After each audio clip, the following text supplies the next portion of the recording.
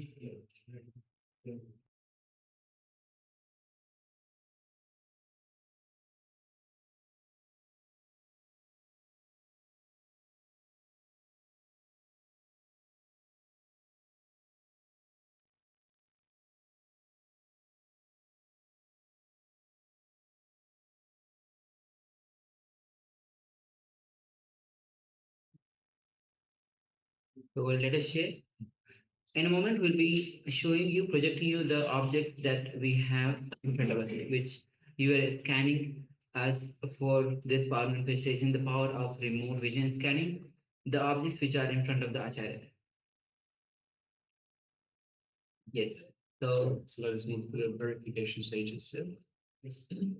So as you can see, this is a small torch, which is red in color, black, and we have yellowish color inside the lamp light itself. Yes, and silver color inside the lamp. Yes, we also have a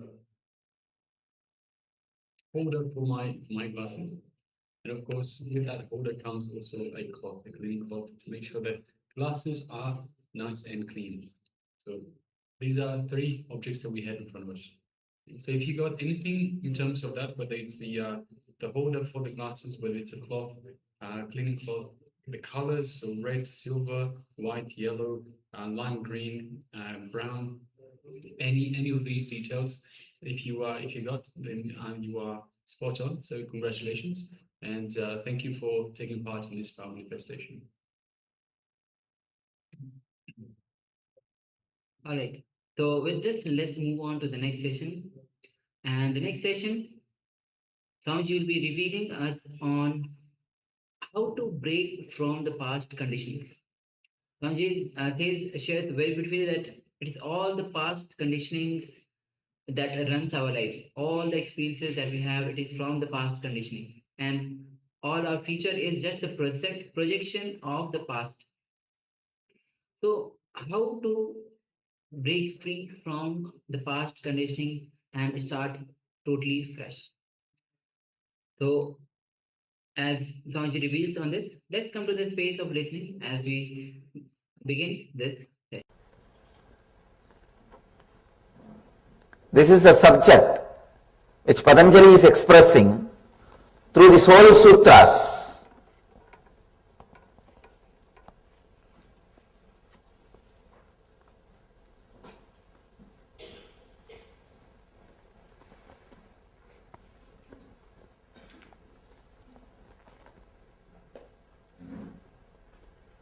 Illumining your comprehension means seeing things properly, with a proper light, with awakened vision. Your mind is your bondage. Your mind leads you to freedom. mind can make anything out of anything. Any situation can be experienced as any situation. It can either enjoy or suffer the same situation. It can experience joy or being defamed in the same situation. It can comprehend pleasure or pain in the same situation. It can make you experience anything out of anything. I have seen people coming to me for healing. After 2 days they will come. There will be few people, they will come with so much of joy. They will say, oh God, Swamiji, 50% disease has disappeared. I am surprised. How can this happen just by a touch? They will be in ecstasy, jumping. There are few people who come and tell, still 50% not healed, Swamiji. The deep suffering, sorrow, they don't, when I ask them, how long this disease is there? They say it's there for 20 years. They don't even understand, which was there 20 years, melted down more than 50% within 2 days. They have wrong comprehension, unable to see what is happening. Mind can make anything out of anything. See, both are helped 50%. One guy is in ecstasy. God, I am helped. So much has happened. 50% got healed. The other guy is not even able to feel or enjoy that 50% he got healed. So this is the usual mind. You can comprehend anything out of anything. Any situation can be experienced as any situation. Here, Patanjali says,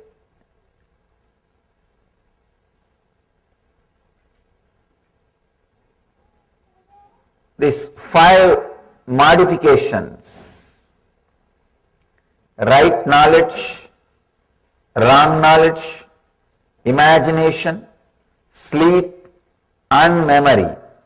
These 5 can be the reasons for your pleasure or pain, for your anguish or joy, for your peace or restlessness. You can use these 5 towards anything. Sometimes people ask me, how can right knowledge be the reason for suffering, Swamiji? How can we use right knowledge for suffering? Here Patanjali says all these 5 can be reason for suffering or joy. Please understand, many times I have seen people creating guilt out of right knowledge. I told you a story a few days before. People understand an enlightened person should be very calm, cool, collective, balanced. This is a kind of a right knowledge. But they use that knowledge and start creating guilt, expectations, difficulties inside them. Even right knowledge in the wrong hands can create suffering, can create difficulties. I have seen people having some idea about how life should be, this, that.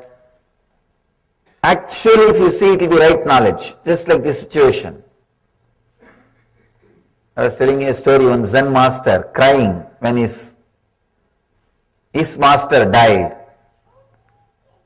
We have an idea, enlightened person should not cry. He is supposed to be balanced. It's a kind of a right knowledge only. But when you apply, misunderstand, misuse, it can create agony inside you.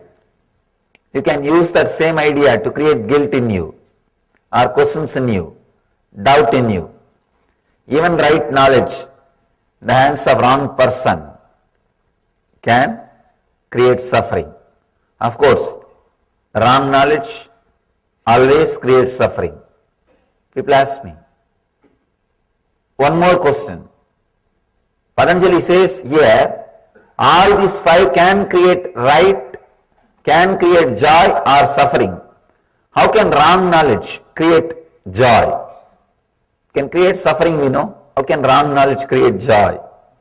Sometimes, accidentally, even wrong knowledge leads you to joy.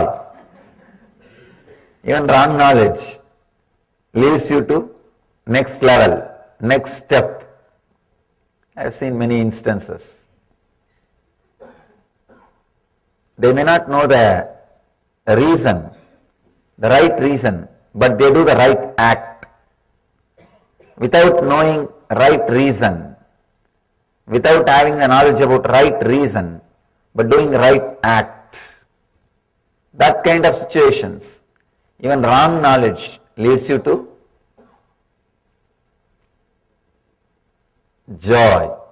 Wrong knowledge leads you to pleasure. Actually, what really needs to happen inside us is a cognitive shift. Means your comprehension should be illumined. Straight away able to relate with the truth without difficulties, complications, torturing. Straight away ability to relate with the truth. I have seen many times in my experience. People can neither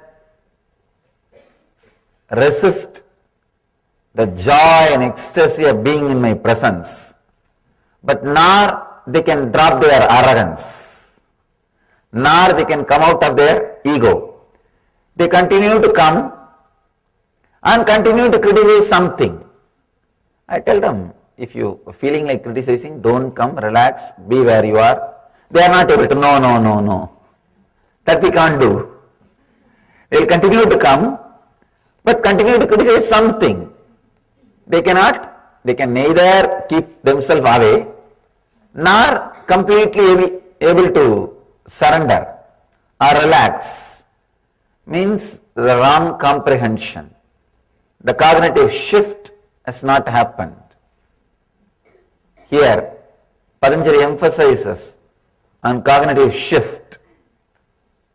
Let us understand all these five modifications: right knowledge, wrong knowledge, imagination, sleep and memory.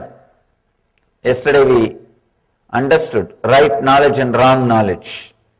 Today we will enter into imagination.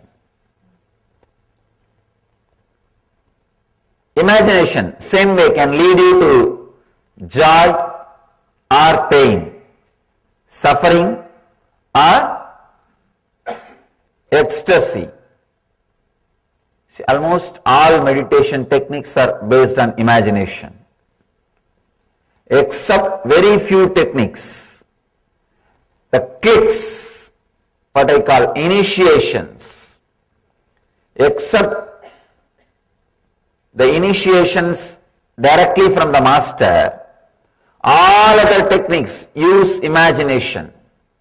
For example, the unclutching, the science of unclutching, the first technique which Patanjali spoke. Your mind is not a thing, it is an action, stop. This is not using your imagination. This is a straight initiation. Straight initiation, straight click. Except this kind of initiations, this kind of clicks, all other techniques are using your imagination. when the imagination is used to lead to pleasure, to make you experience ecstasy, it is called meditation. The same imagination is used to lead you into suffering, it is called mind. There are only two things.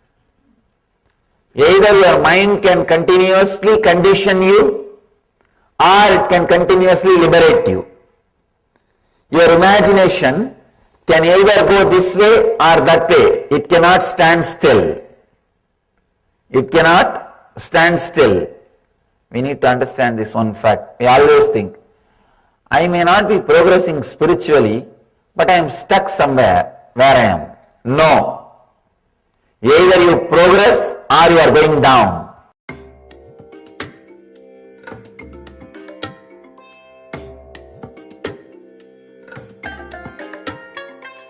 I bless you all.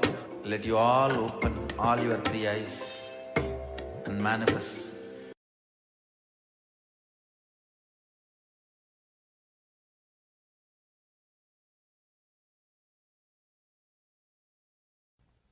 I'll read the sutra.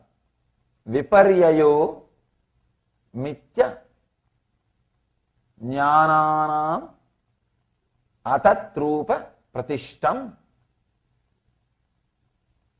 Viparyayo mitya jnananam atatrupa pratishtam. Let me give this sutra for the sake of recording. If you don't understand the English, it's okay. I'll give the translation. Interpreting based on past conditioning leads to misconception or wrong understanding. Let me repeat the translation. Interpreting based on past conditioning leads to misconception or wrong understanding.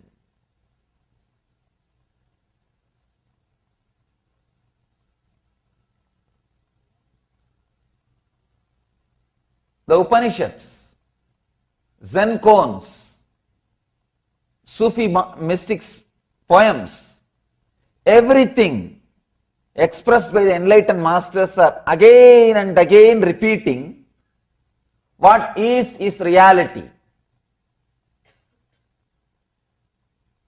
Isha Vashyam Itam Sarvam, whatever is God. Again and again, even the Zen masters, they say, before enlightenment, mountain is a mountain, tree is a tree, river is a river. After enlightenment, mountain is a mountain, tree is a tree, river is a river.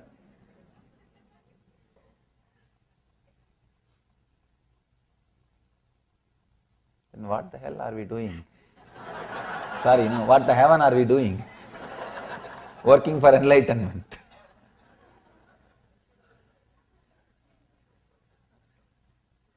Again and again, masters say what is. Buddha beautifully says, tathata. The word needs to be understood, the isness. Then what is the problem? Where problem starts? Problem starts with our wrong understanding, as Patanjali puts it here, viparyaya.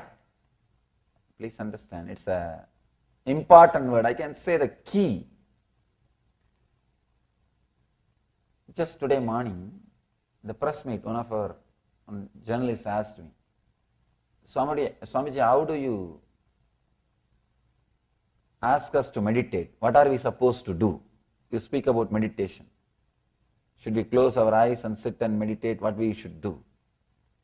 I replied him, in the initial level only you need a technique. You may need to close your eyes and sit for half an hour or 45 minutes, do something. But actually, the real essence of spiritual life is not even meditation. This one sutra, complete understanding, completely understanding, stopping the misunderstanding is real meditation. Please understand. Meditation is not just an activity you do for some 10 minutes or 15 minutes or half an hour per day, then you leave it. No. It's a quality of life. In the initial level, maybe it is necessary for you to create a concentration and center yourself. So half an hour sitting with closed eyes, okay. But that is not the end. Techniques are like boat. But this teaching, what Patanjali is giving in this sutra, is like a river. Boats are okay in the initial level, but boat is not life. That is not life. Life is river. Here, Patanjali is giving a very beautiful technique, amazing technique. You can say the essence of spiritual life. When I read each sutra, I feel like this is enough, nothing more is required. You don't need anything else. Any single sutra, if you take up one sutra and contemplate that, that's enough. Nothing else is required. Nothing else needs to be done. One sutra, if you can internalize, that seed is enough. It will bear its fruit. The fruit will be your enlightenment. Sometimes I feel you should not read more than one sutra per day. Because if you read too many sutras, your mind will skip from here to there, here to there, here to there, here to there, and you will not internalize. You will not meditate on them. But if you read only one sutra, your whole mind will be working on it. Or that sutra will be working on your consciousness. Your whole being will be filled with that one sutra. You will see that sutra starts expressing itself inside you. It starts expressing itself inside you. Interpreting based on past conditioning leads to misconception or wrong understanding. The whole thing, whatever problem you have, can be solved with this one key. Because your whole thing, whatever problem you have, everything is just because of one reason. That interpreting based on past conditioning leads to misconception or wrong understanding. Please understand. All your fear, all your greed, all the things which you think as your identity, all your worries, whatever you think as disturbance, misfortune in your life, can be sorted out with this one understanding. If you look with a little sympathy, little compassion and compassion towards this moment will completely open a new door. You will have a new understanding. When you don't have compassion to this moment, you always judge this moment with your past experience. Please understand. I am giving you a new key. Have compassion towards this moment. Have compassion towards sympathy, towards present moment. We never have a compassion towards present moment. We are always violent with the present moment. That is why we kill it with the past. We kill the present moment with the past. We are constantly waiting for present moment to come so that you can kill it with your past. You can destroy it with your past. You can abuse it with your past. Abusing the present with the past is what I call hell. Continuously we torture, we disturb the existence by killing the present moment. Please understand. The eternity comes in front of you, presents itself to you in the present moment. You can touch the eternity only by touching the present moment. You can see very clearly, you can't touch the past, you can't touch the future. You can touch the eternity only by touching the present moment. The present moment is the only way you can connect with the eternity. But when you don't connect with the present moment, if you are constantly torturing it with your past, you are creating misconception, wrong understanding. Sometimes We are strongly stuck with the wrong understanding, with the wrong concepts. That is why Patanjali gives a very beautiful, actually just before the sutra, he has given wonderful concept. I wanted you to know that sutra also. You will understand. This 8th sutra, if you know the 7th sutra, actually both of them are in a way interconnected. He says, he describes about knowledge, pratyaksha, anumana, agama. These three are right knowledge. In the 8th sutra, he speaks about wrong knowledge. In the 7th sutra, he speaks about right knowledge. Both are interconnected. That's why I wanted you to understand the 7th sutra also. If you understand the 7th aphorism, 7th sutra, you will understand the 8th sutra in much better way. In the 8th sutra, he says what should not be done. The 7th sutra, he says what should be done. What should be done. Please understand. He says, pratyaksha anumana agama pramanani, means perception through senses, conclusion arrived at through that cognition, and the words of an enlightened master are the 3 ways to gain correct knowledge. That are the 3 things which gives you the right knowledge. The 8th sutra he says about the wrong knowledge. Wrong knowledge means interpreting based on past conditioning leads to misconception or wrong understanding. For example, if you are hurt in the past by somebody who is wearing a white dress, whenever you see a man with white dress, you will always have that fear, that sankata, means discomfort. You will always carry that. That man and this man is no way related. They are no way connected. No way, even know each other. But you carry that. You pass a judgment. You carry your past. With that past, you try to constantly judge the present. With the past conditioning, when you try to judge, that leads to misconception. Please understand. That leads to misconception.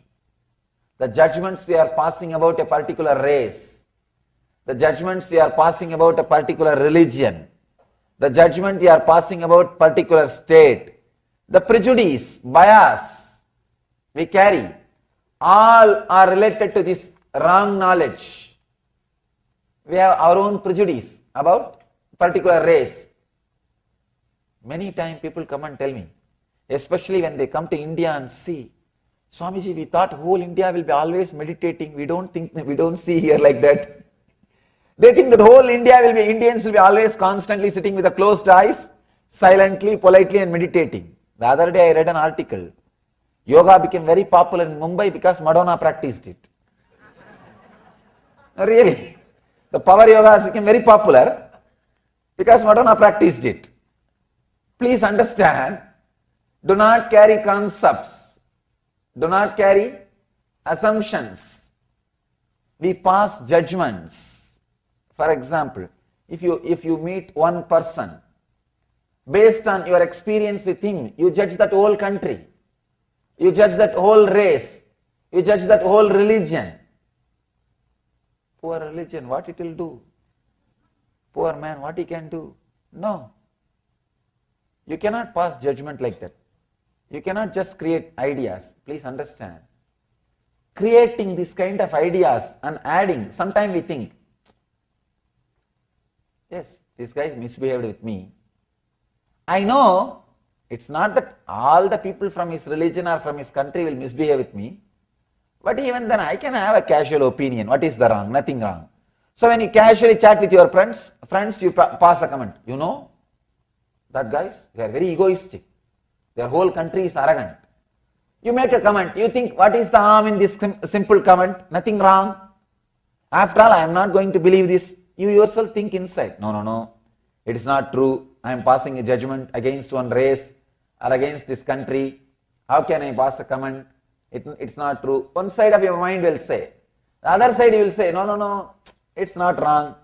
After all, it's okay. Don't think. If you repeat some words again and again, you will start believing it. So be aware of the words you are repeating. Please understand. The other day I was reading autobiography of a yogi, Paramashivoham autobiography. He says very beautifully, the power of words. The first few chapters, he describes few incidents where he uses particular words with a strong concentration. Just that words come true. He says he was having a conversation with his sister. Suddenly, for some reason, he said, the sister was trying to apply some medicine on her body. The Yogananda commented, that medicine will not work. You will have the boil twice tomorrow. She was trying to apply some medicine for boil. He says, you will have medicine, you will have the boil, 2 size, double size tomorrow. And he says, I will also have boil in my hand. The sister says, what are you talking? Why will you have? You don't have any problem. Why do you say these words? And he just makes this statement. And tomorrow it is there. He had the boil and the sister had double size. He says, I was shocked. Just the mere word, the power of mere word. Please understand, never utter words like, they are wrong, this race is wrong, that country is wrong, this religion is wrong. The more and more you utter, you will start believing the same words. You will start strongly feeling that same words. One more important thing. The world is too small. Don't think, oh, if I make a comment about that country, it's okay. Even if I think that country is bad, it's okay. I'm not going to go to that country. Don't think. You may not physically go to that country, but any news you hear about that country will start kindling different emotions in you. I have seen many people suffering with unnecessary lust, unnecessary anger. I always tell people, keep the lust which you need for your day-to-day life. Keep the anger which you need for your day-to-day life. That is okay. But we suffer with unnecessary lust, unnecessary anger. Unnecessary anger means the anger which is no way going to help you, or the anger which you can no way exhibit. For example, you read some news about some country's president. In some country you say, these guys are killing their citizens. You carry a strong anger. This fellow is doing all these things. You carry a strong anger. Will you be able to do anything against him? No, you can't. You can't directly interfere in his life. You have neither right nor power, nothing. You can't do anything in his life. What you will be doing? You will be just sitting with that anger. Whenever you hear that guy is suffering through some news, you think, this fellow needs. You feel your anger is fulfilled. Your violence is getting fulfilled. You go on cursing. Please understand, this is what I call excess anger. Carrying the anger which is no way directly related to your life. You have so many opinions, so many ideas, so many concepts you carry, and you suffer joy or pain based on the concepts. I have seen people sitting in front of TV and crying for no reason. No way they are affected. The news which is told, no way they are affected. Either they cry or jump.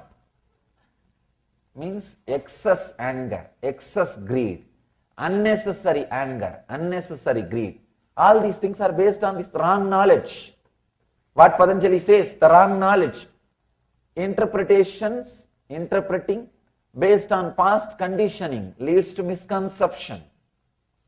I have seen this enough in the life. Enough. I have seen, because I am traveling all over the world. I am seeing different race, different community, different culture, different religion, different nationality, different background, different kind of people. I can say if this one sutra of Patanjali, if this one teaching of Patanjali is propagated to all over the world, there won't be any wars. There won't be any wars. The world will become peaceful, blissful place. So much of peace will land on this world. The big problem is we quickly pass judgments about a particular race based on one person, about a particular group based on one experience. One experience is enough. You think, yes. My friend also told me, those guys are very arrogant. See, I realize he is arrogant. They are arrogant. You are just waiting. You are just waiting. Each country has jokes and comments about particular race or particular religion. Each country, they have jokes. In India, especially about Sardarjis. No, they have so much of jokes. And to tell you honestly, in my experience, they are the most devoted, spiritual and intelligent people. So deeply devoted, so deeply committed, giving nature. I wandered length and breadth of India, I tell you. I wandered length and breadth of India. I have seen so much that giving nature. The big problem is you pass comments easily. You pass comments easily. Not only that, after 2-3 times if you pass the comment, you start believing it. You start internalizing it. We need to understand an important truth. We are not that intelligent not to believe the lies which we are promoting. In the initial, you may start promoting some lies knowing that it is lies. After a few days, you yourself will forget it's a lie. So be very clear, do not start a lie. Do not start a rumor. You will be suffering with it. You will be suffering with it. A small story I read somewhere in a book. One journalist who writes all tabloids goes on, actually lies can be sold, rumors can be sold much easily. Negative news can be sold very easily. It sells like hotcake. Negative news sells like hotcake. Just write some 10 positive things. One enlightened master came, he did so many good things and he is doing so much service. Who will read? No. But write some news about the drug or some news about the murder, some news about some criminal activities, paper will sell. Negative things can always be sold. So this guy who lived his whole life by creating and maintaining rumors, creating and sustaining rumors. This guy dies and goes to the court for judgment, the upper court. There Saint Peter is standing. He says, oh, tabloid journalist, no. We don't let you inside heaven, go to hell. That guy says, no, give me just one day. I'll go around and come back. I'll just see the heaven only once. This guy says, no, you have no work here. You have no business here. Here no news comes. All saints are happily sitting in the cloud and singing Hallelujah. There is no news. Everybody is completely settled. Here nothing happens. Go to hell, you will have a lot of news. All famous people are there. You will have enough news. This guy says, no, I wanted to just see one day. Saint Peter says, it is impossible. We can't allow you inside. Then this guy tempts Saint Peter. This guy is an intelligent guy. He says, give me 24-hour time. If I can convince any one of your journalists to go to hell, will you let me stay here? Saint Peter says, this is too much. How can you do that? He says, that and all you don't ask. If I can convince any one of your journalists to go to hell, will you let me stay here? He says, all right, I can try. Okay, deal. Come inside.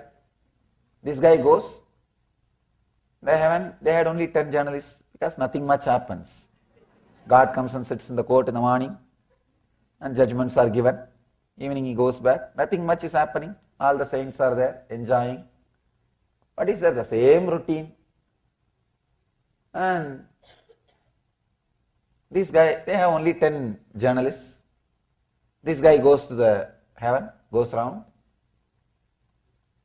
By the end of the day, evening, he comes back to the pearly gates. Saint Peter says, no, now you cannot go back. You have to be here. This guy says, what happened? No, I have to go to the hell. Saint Peter asks, why? Why do you want to go? What this guy did, this guy created a rumor that in the hell they are starting a new magazine. They want editor. He spread on news and all the fellows fled. Because how many days, especially journalists, you can't be sitting without news. It's really boring. Even in the heaven, they want some news. And without news, even heaven looks like a hell for them. So they thought, better let us go to hell. They all ran away to hell. And this guy is also running. This guy who created the rumor, this guy is also running. Saint Peter stopped and said, what happened? You only created the rumor. All of them are already in the hell. Now you are the only journalist we have. We can't afford to lose you also. You have to be here. This guy says, no, I only started the news that is true. If so many people are believing, there must be some truth in it. If so many people are believing, there must be some truth in it. Understand? Don't start rumors. Don't start rumors, even in a jovial way. You will be caught by your own rumors. You will be caught by your own words. The words which you create, I have seen many times. People casually create simple words. In the relationships, they very casually create simple words. He is bad. He is torturing me. Very simple words for no reason. For very simple incidents. But those words gets imbibed, engraved, and you start thinking that's the truth. Please understand, words can just stop your thinking. Words can just stop your perception. Words can just stop your conscious flow. For example, if you are in a particular situation, if you are open, fresh, alive, without the past conditioning words, you can handle that situation directly. You can live that situation directly. You can experiment with that situation directly. You can experience it directly. You don't do. You have some idea. You have some idea. You think, no, I know. This is what is going to happen. I know. You see, I was telling you the other day, this guy is like this only. Your mind comes to a confirmation and immediately you jump and start taking actions. Look into yourself. All your suffering, I can say capital letter A-L-L. All your suffering is just with this one problem, carrying, interpreting based on the past conditioning leads to misconception or wrong understanding. Wrong understanding means wrong decisions. Suffering. You can see in your life. You don't wait till the situation comes in front of you. You take your own decisions, your own ideas. Mind becomes chaos. Mind becomes chaos. Completely confused. With the past engrams, you go on and on and on interpreting. Create problems. Actually, many times you can see. By the time you create a whole problem in your imagination and be ready with all the weapons to attack the other person, he comes, when he starts talking to you, suddenly you realize, oh God, there is no problem at all. He did not even think about it as a problem.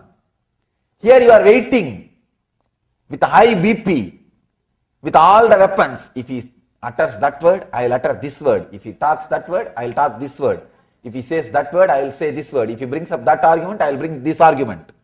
You are ready with all the arguments, weapons. That guy makes the whole thing simple. Suddenly you feel empty. But now you feel, what is this? How can this be? I prepared so much. All this preparation has become waste. You start the fight. Because you don't want to feel that you wasted so much time preparing for the fight. You can see this many times in your life. With your spouse you can see. You can see by the time she or he comes back from the office, you are ready with all your arguments. Sometimes you even start taking notes on the refrigerator. There will be white paper and these guys take all the notes not to miss the points. You are ready with all the arguments. But when the other person comes back, he doesn't even remember the whole fight. Doesn't even remember the subject. But what to do now? It is too much for you. You cannot leave what you prepared. Now whatever you prepared, you have to express it. You start. That's the way life goes on. Understand? Our judgment based on generalization, we need to understand an important truth. We think in a generalized way, but we live in a localized way. Our day-to-day life is dealing with one person, one situation, but your mind always generalizes. Always generalizes. I have seen many times. People have their own weird ideas, weird opinions, weird concepts. It is just impossible. Small story. One guy goes to a psychiatrist. Psychiatrist sees his behavior and all those things. He says, I'll surely try to help you. I think you have a problem that you are thinking you are a dog. That guy says, yes, small dog with a black and brown patches. Don't you see me? Doctor says, don't worry. I'll try to help you. Can you first lie down first in that couch? I'll see and try to find out the root cause of the problem. That guy says, no, I cannot do that. Doctor asks, why? No, I am not allowed up in the furnitures.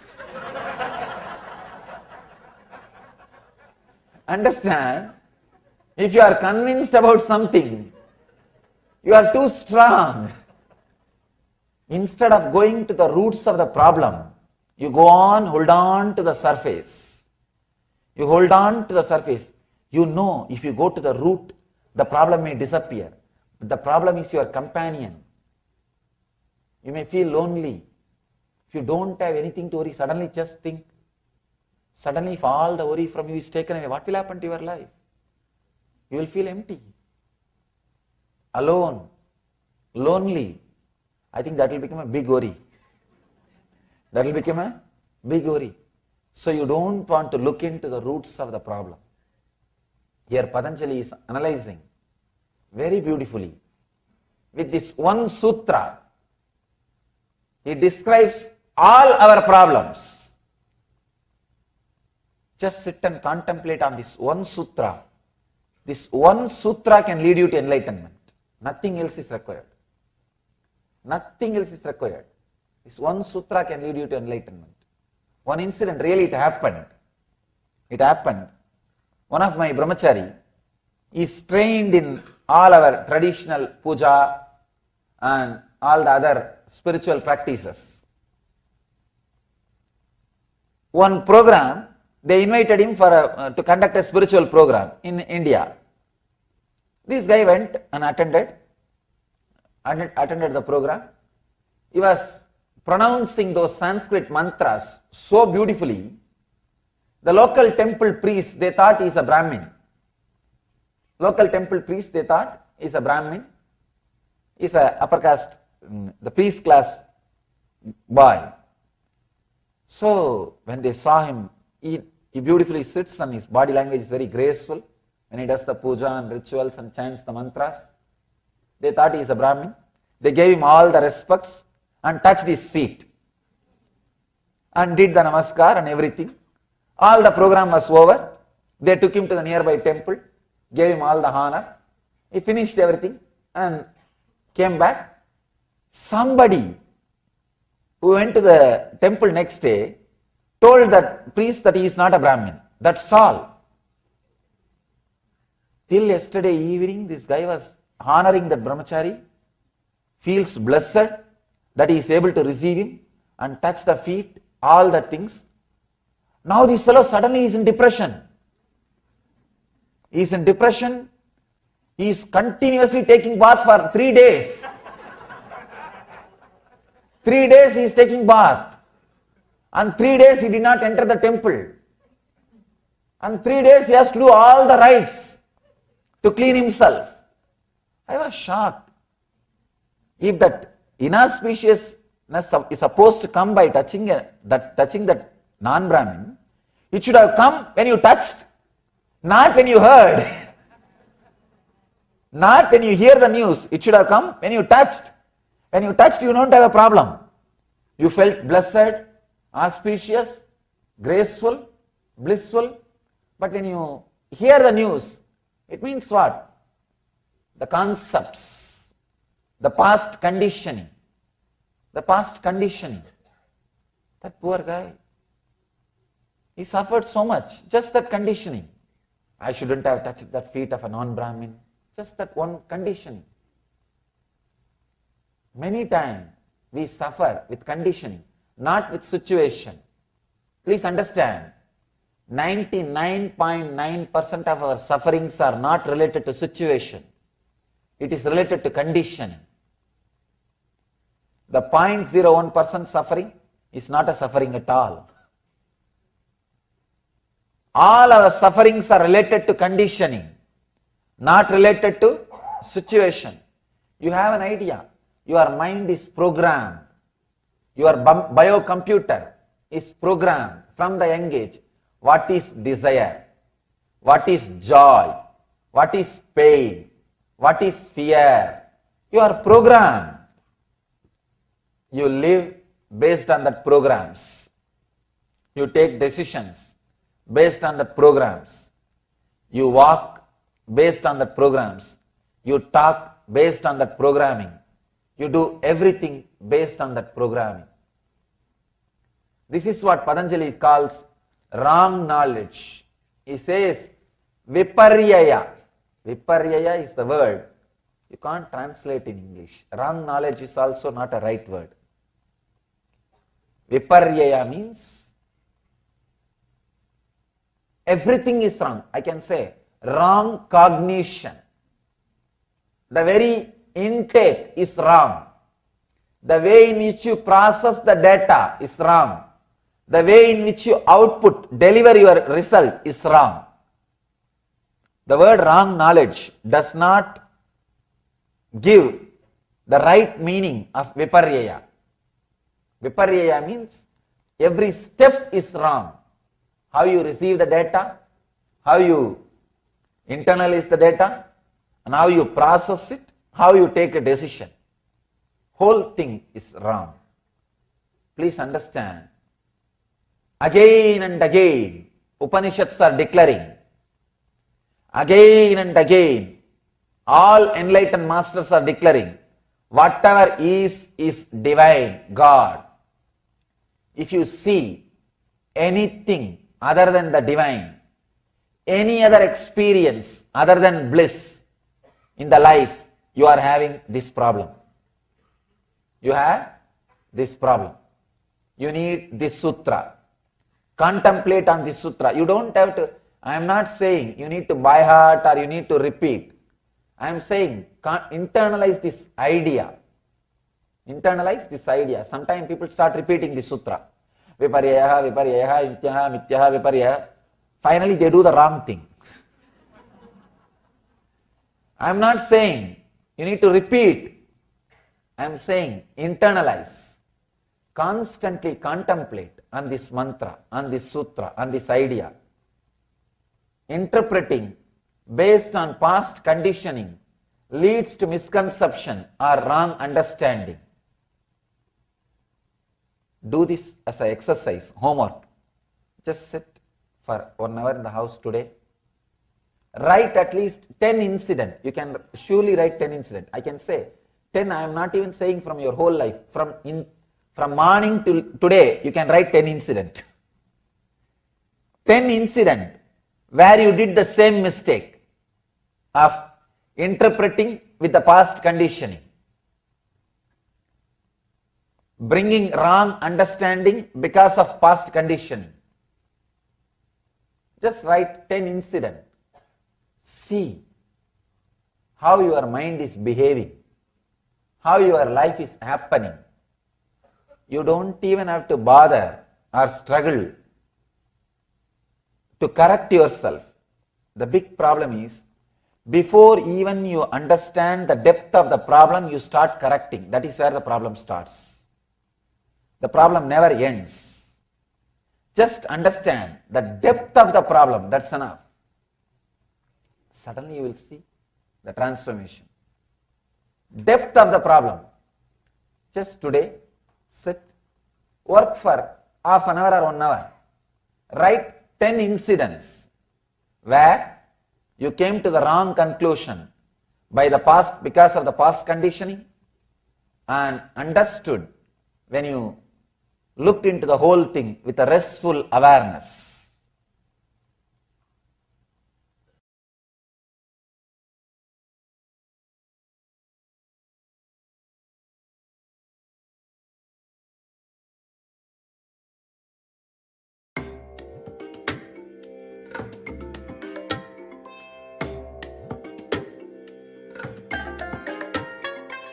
I bless you all. Let you all open all your three eyes and manifest the powers of Mahasadashiva. Om Nithyananda Paramashivoham. Om Nithyananda Paramashivoham. Om Nithyananda Paramashivoham. Om Nithyananda. Yes, Nithyananda, all of you. So break free from the past conditionings. Now it says very beautifully that all the problems start with our wrong understanding. And meditation, the moment we start meditation, it increases the quality of life. All the techniques, and Swami says very beautifully that all the techniques are just like boat. That is not the goal. That is the goal. That is just a boat, but life itself is the goal. All our fears, worries, misfortunes, or anything that is we feel as suffering or disturbance in our life can be solved by simply being in the present moment. Having a deep gratitude, deep surrender to the present moment will simply solve our problem, as will be rooted in the present moment. And again, Swami says that we keep on repeating our mistakes again and again based on the past conditioning. So we'll be entering into the internalization exercise to, as Swamiji already in the relation at the last, Swamiji already introduced the internalization exercise. So we'll be continuing into this internalization exercise. Yes. So just as Swamiji says, technique to drop from past conditioning. So let us there's a couple of steps in this technique, in this internalization exercise. Let us just sit and write down at least 10 incidents. 10 incidents just from morning until now. So just from today, from morning until now, 10 incidents where you made the same mistake of interpreting situations with conditioning, with your past conditioning, bringing a wrong understanding because of this past conditioning.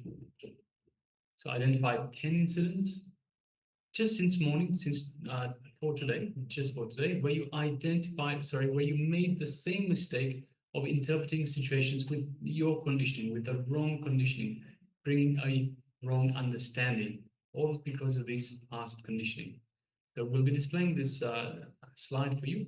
So requesting everyone, please gather a pen and paper and let us write this. So write this for yourselves. So identify 10 incidents where, just since today, where you came to the wrong, you made a mistake of interpreting situations with your conditioning, bringing a wrong understanding because of this past conditioning. Let us begin.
Now let's move to the second step of this technique.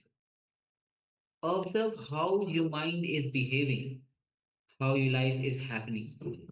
You don't even have to bother or struggle to correct yourself. The big problem is, even before you understand the depth of the problem, you start correcting. That is where the problem starts. You understand the depth of the problem. That's enough. Suddenly, you will see the transformation. Again, observe your mind, how your mind is behaving, how your life is happening. Don't even have to bother or struggle to correct it. The big problem is, before you understand the depth of the problem, you start correcting. That is where the problem starts. Just understand the depth of the problem, that is enough. Suddenly, you will see the transformation. So let's continue with the second step.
Yes, Nithyananda, one of you.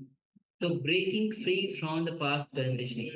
The only thing that we have to do is we don't have to bother or struggle to correct that. The moment we just understand the depth of the problem, that is enough. Suddenly you will see the transformation. The moment you try to correct, that's gone. So don't correct it. Just understand the depth of the problem. That is enough. All right. So with this, let's move on to the power manifestation. And as today we are doing the power of remote vision. Again, we have few items which are in front of us. Let's enter into this manifestation. You'll be scanning the objects which are in front of the acharyas. We are both of us. The power of remote vision. So have this cognition into yourself that yes, I can manifest. Just declare with intensity that yes, I am Paramashiva. Anything that I will can just manifest like just like this. Just by strong declaration, you can manifest this power. Because Swamiji says your will has, in when it aligns with Paramashiva's will, anything that you want, you can manifest. Just simply like this. Just a thought, and you can manifest. So let's enter into this manifestation. You'll be scanning the objects which are in front of us. So please come to the space of listening. Sit with your head, neck, spine, and straight mind. Visualize Swamiji in your inner space.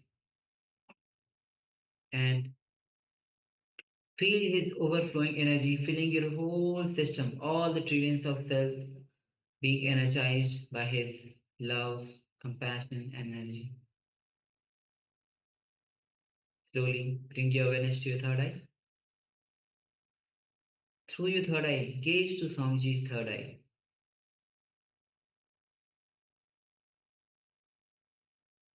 And start chanting the Mahavakya. Om Nithyananda Paramashivoham. Om Nithyananda Paramashivoham. Om Nithyananda Paramashivoham. Yes. As you vibrate with this Mahavakya, with deep feeling connection with Bhagavan, let's manifest this power of remote vision. Scanning the object in front of the Acharya. Let's begin this manifestation.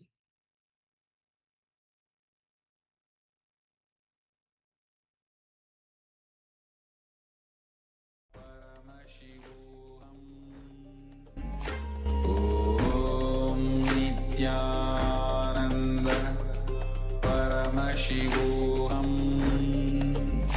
Om Nithyananda Paramashivoham. Om Nithyananda Paramashivoham. Om Nithyananda Paramashivoham. Om Nithyananda Paramashivoham. Om Nithyananda Paramashivoham. Om Nithyananda Paramashivoham.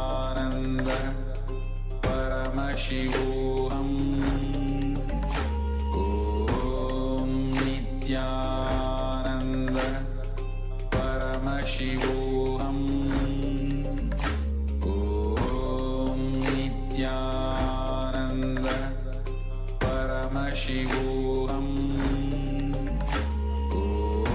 Om Nithyananda Paramashivoham. Om Nithyananda Paramashivoham. Om Nithyananda Paramashivoham. Om Nithyananda Paramashivoham. Om Nithyananda Paramashivoham.